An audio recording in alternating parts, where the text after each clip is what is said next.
Assalamualaikum warahmatullahi wabarakatuh. Perkenalkan, kami dari kelompok 4 akan mempresentasikan hasil kerja dari diskusi kami, yaitu dengan materi yang berjudul e-marketing.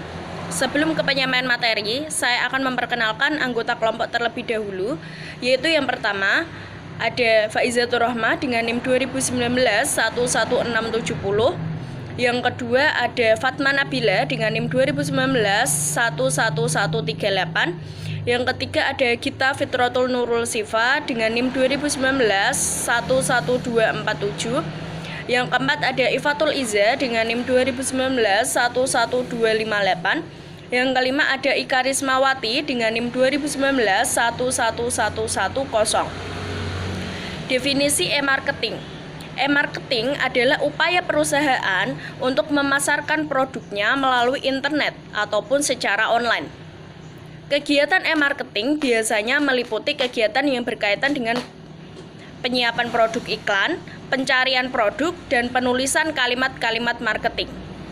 Di mana yang dimaksud dalam slide ini yaitu e-marketing merupakan upaya perusahaan untuk memasarkan produknya secara lebih luas melalui media internet dan media sosial lainnya. Lingkungan e-marketing.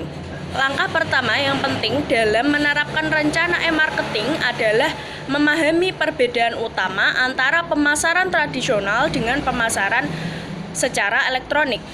Rencana pemasaran yang efektif memerlukan pemahaman tentang dinamika permintaan pasar. Ini dapat melibatkan analisis permintaan saat ini dan memproyeksikan permintaan masa depan dari seluruh pasar atau mempersempit ruang lingkup analisis untuk mendapatkan pengetahuan tentang permintaan untuk segmen pasar tertentu.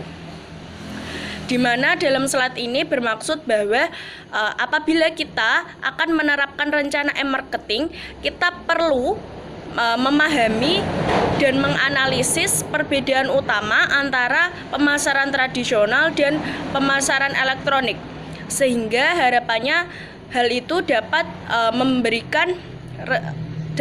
memberikan rencana pemasaran yang efektif untuk kedepannya. Slide selanjutnya akan disampaikan oleh rekan saya.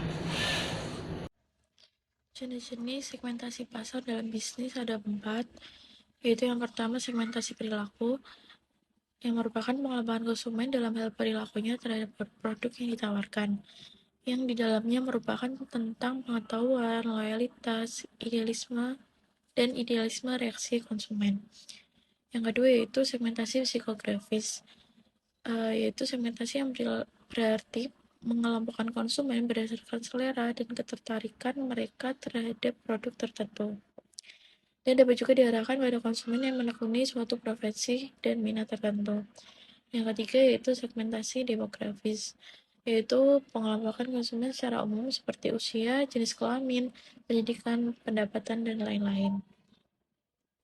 Yang keempat yaitu segmentasi geografis, yaitu penentuan kelompok berdasarkan tempat tinggal konsumen terkait daerah-daerah seperti desa, kota, provinsi, dan kepulauan.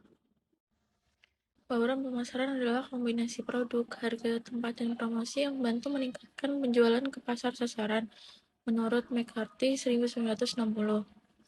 Kumpulan dari elemen-elemen yang membentuk bauran pemasaran dapat membantu perusahaan bersaing secara lebih efektif, memastikan profitabilitas, dan mendapatkan keunggulan kompetitif. Internet juga mempengaruhi konstruksi bauran pemasaran, dan oleh karena itu, bisnis juga mempertimbangkan pengaruh itu ketika mengembangkan dan menerapkan strategi pemasaran elektronik perusahaan. Bauran pemasaran ada 4 elemen. Yang pertama produk.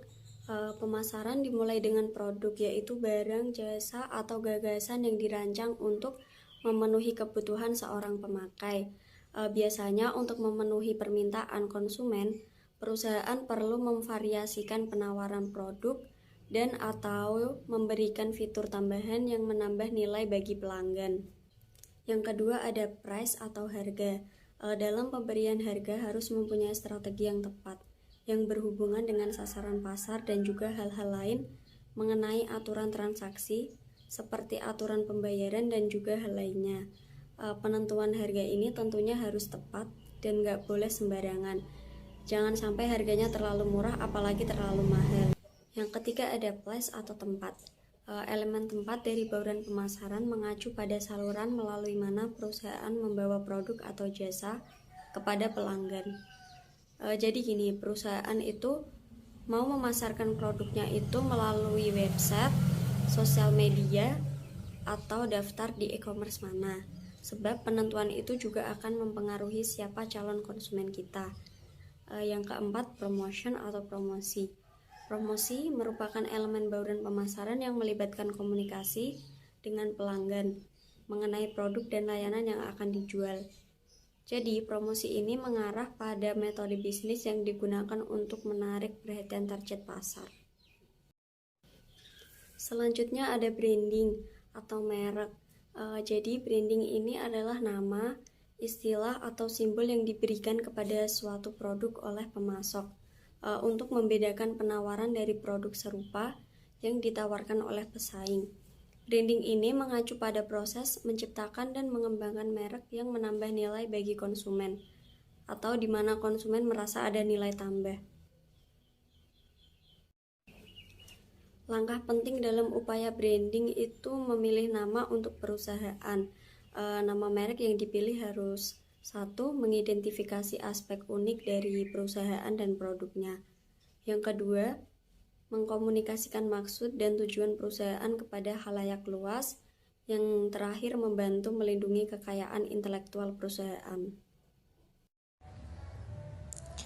Online advertising atau iklan online merupakan suatu promosi yang dilakukan secara online dengan menampilkan suatu gambar ataupun video yang berisi tentang informasi mengenai produk dengan tujuan tertentu. Dengan adanya internet, sarana komunikasi menjadi lebih efektif dan membentuk mekanisme yang lebih kuat untuk mempromosikan dan memasarkan produk serta layanan kepada khalayak luas. Dalam online marketing terdapat 4 metode yang menonjol, yaitu 1. Banner advertising atau iklan spanduk. Yang kedua, affiliate marketing atau pemasaran afiliasi. Yang ketiga, viral marketing atau pemasaran viral. Yang keempat, target pelanggan online. Yang pertama, banner advertising atau iklan spanduk merupakan bentuk iklan yang dipakai di jaringan internet.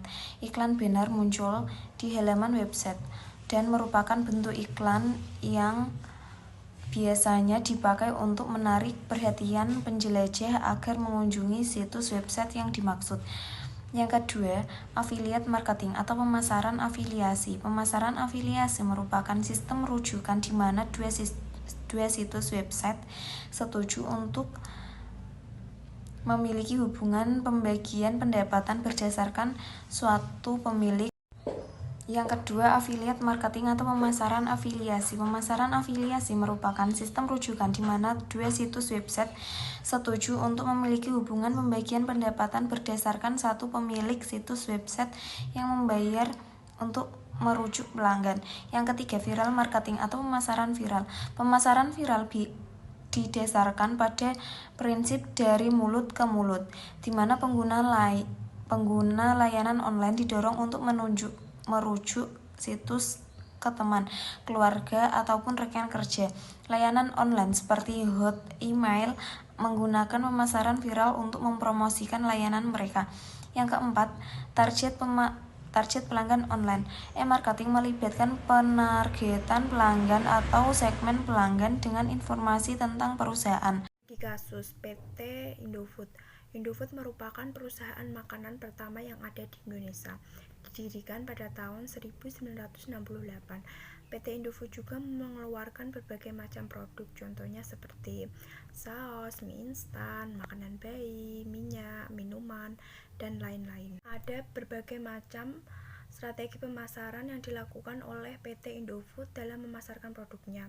Sebelum mengimplementasikan strategi pemasaran, PT Indofood melakukan survei terlebih dahulu di pasaran, menentukan komponen masyarakat melayani, contohnya seperti segmentasi, targeting, positioning, dan menetapkan marketing mix 4P, produk, place, price, dan promotion. PT Indofood juga mengimplementasikan strategi pemasaran melalui media cetak, elektronik, papan reklam di jalan yang besar dan membuat jingle agar PT Indofood dikenal seluruh masyarakat luas dengan hanya mendengarkan namanya saja. Contohnya seperti strategi pemasaran yang dilakukan PT Indofood pada produk mie instan yaitu Indomie. Bukan hanya terkenal di Indonesia tapi sudah terkenal secara internasional. Strategi pemasaran Indomie melakukan segmentasi, targeting, positioning, sehingga dapat mempromosikan produk mereka di target pasar yang tepat, sesuai dengan segmentasi yang dilakukan sebelumnya. Untuk marketing mix 4P, Indomie membedakan strateginya dengan mie instan lainnya. Target pasar Indomie juga seluruh masyarakat Indonesia yang dapat mengonsumsinya. Untuk promosi Indomie menggunakan tagline yang berbunyi Indomie seleraku. Selain itu, Indomie mengeluarkan jingle dengan tujuan agar Indomie diingat oleh konsumen. Indomie juga mengeluarkan kolaborasi dengan beberapa brand, contohnya brand yang ada di Naugen PT Indofood Sukses Makmur Tbk, yaitu Citato dengan rasa Indomie yang berhasil sangat menyita para konsumennya. Kesimpulan dan saran. Kesimpulan, internet adalah alat untuk tujuan pemasaran global yang memungkinkan bisnis berkomunikasi dan bertransaksi dengan pelanggan.